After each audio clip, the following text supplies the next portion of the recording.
టీచర్లు పట్టభద్రుల ఎమ్మెల్సీ ఎన్నికల్లో విజేతలు ఎవరు? గ్రాడ్యుయేట్లు ఎవరికి పట్టం కట్టారు? టీచర్లు ఎవరికి గుణపాఠం చెప్పారు?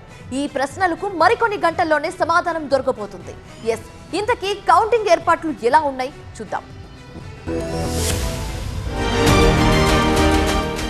తెలుగు రాష్ట్రాల్లో 6 ఎమ్మెల్సీ ఎన్నికల ఓట్ల లెక్కింపుకు సర్వం సిద్ధమైంది. సోమవారం ఉదయం 8 గంటలకు కౌంటింగ్ ప్రక్రియ ప్రారంభం కానుంది. దీనికోసం ఇప్పటికే కౌంటింగ్ కేంద్రాల్లో అధికారులు ఏర్పాట్లన్నీ పూర్తి చేశారు.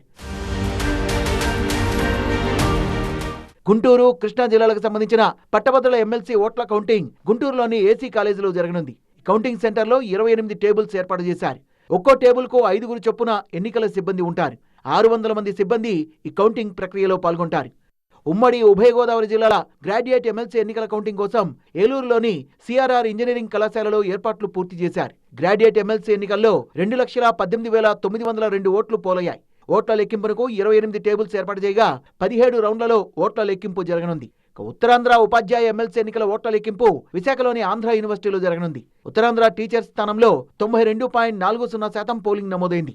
123 పోలింగ్ కేంద్రాల నుంచి వచ్చిన బ్యాలెట్ బాక్సుల కోసం 20 టేబుల్స్ ఏర్పాటు చేశారు. ఉత్తర తెలంగాణలోని కరీంనగర్, నిజామాబాద్, ఆదిలాబాద్, మెదక్ పట్టభద్రుల టీచర్ ఎమ్మెల్సీ ఓట్ల కౌంటింగ్ కు కరీంనగర్లోని డాక్టర్ బిఆర్ అంబేద్కర్ స్టేడియంలో విస్తృత ఏర్పాట్లు చేశారు. గ్రాడ్యుయేట్ ఓట్ల కౌంటింగ్ కోసం 21 టేబుళ్లు, టీచర్స్ ఓట్ల కౌంటింగ్ కోసం 14 టేబుళ్లు సిద్ధం చేశారు అధికారులు. Warangal, Khammam, Nalgonda teachers MLC counting కోసం నల్గొండ ఆర్జలబావి వేర్ హౌసింగ్ గోదాముల్లో ఏర్పాట్లు చేశారు. ఈ స్థానంలో 93.57% పోలింగ్ నమోదైంది. 25 టేబుల్స్ పై 1,500 మంది సిబ్బంది ఓట్లను లెక్కించనున్నారు. ఓట్లు లెక్కింపు చేసే హాల్స్ లో సీసీ కెమెరాలతో పాటు భారీ బందోబస్తు ఏర్పాటు చేశారు. ప్రతి టేబుల్ దగ్గర మైక్రో అబ్జర్వర్, సూపర్వైజర్, 2 కౌంటింగ్ అసిస్టెంట్లు విధుల్ని నిర్వహిస్తారు.